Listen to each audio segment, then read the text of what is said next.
Hello, everybody. My name is Kyle Koffenberg. Today we're going to be talking about economic security in Fairbanks, Alaska. So, what is economic security? So, economic security, or financial security, is the condition of having stable income or other resources to support a standard of living now and in the foreseeable future.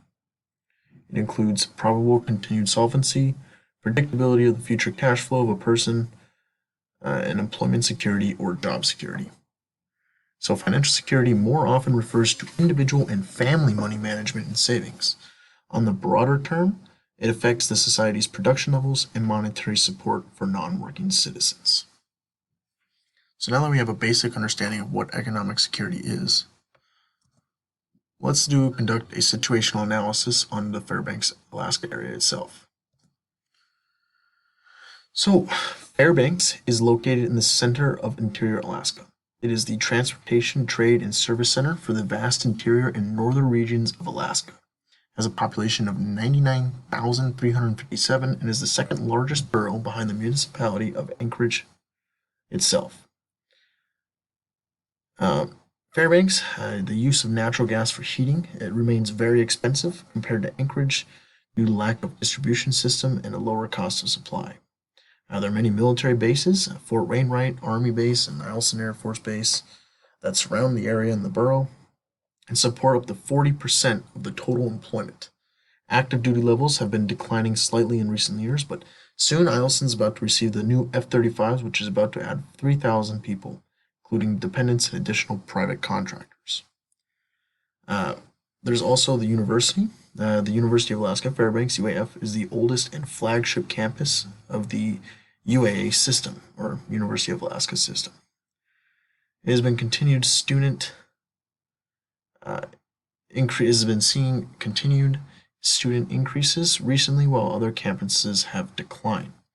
In addition to offering bachelor's, graduate, and professional degrees, UAF is very well integrated into the entire workforce, and the entire borough actually, and coordinates very closely with the technical college area to assist the students in finding their proper degrees.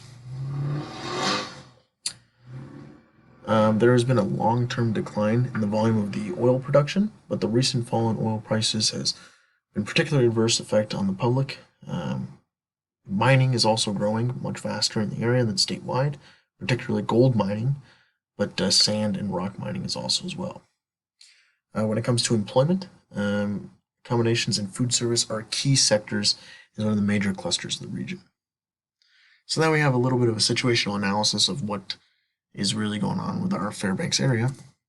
Now let's look at the needs, vulnerabilities, and capacities. Now I did cover a little bit of it in the situational analysis, but we're going to go a little more in depth and focusing on three main areas here: roads, climate change, and food production.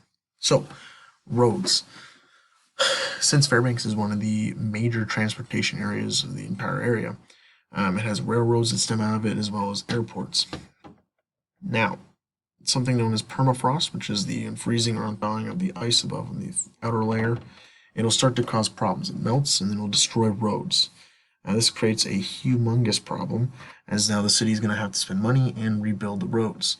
And it'll cause major infrastructure damage, even destroying buildings. It'll destroy the roads, causing inconveniences for civilians or regular citizens, and is going to be a difficult problem and an expensive problem to deal with as well, potentially closing down the trail or railroad system as well as the airports as well.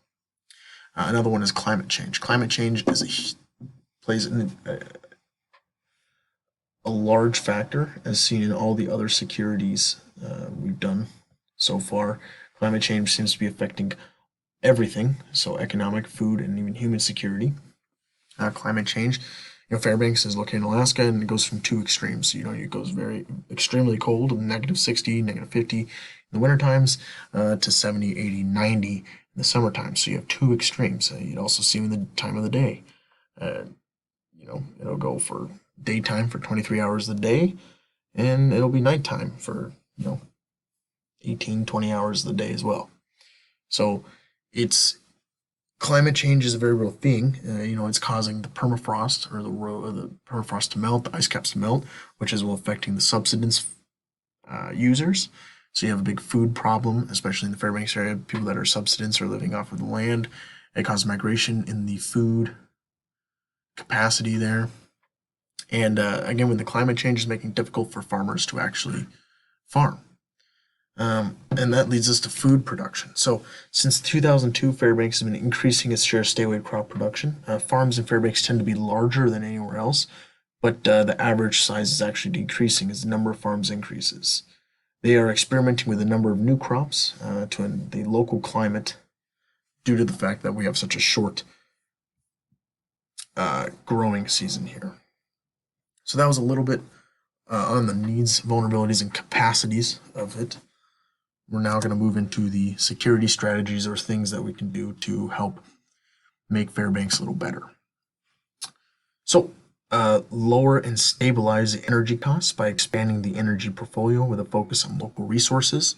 So, if we are continuing to use energy efficient and green areas and start using, as opposed to overseas products and, being more centered for Alaska stuff. We can bring affordable, sustainable natural gas to the area.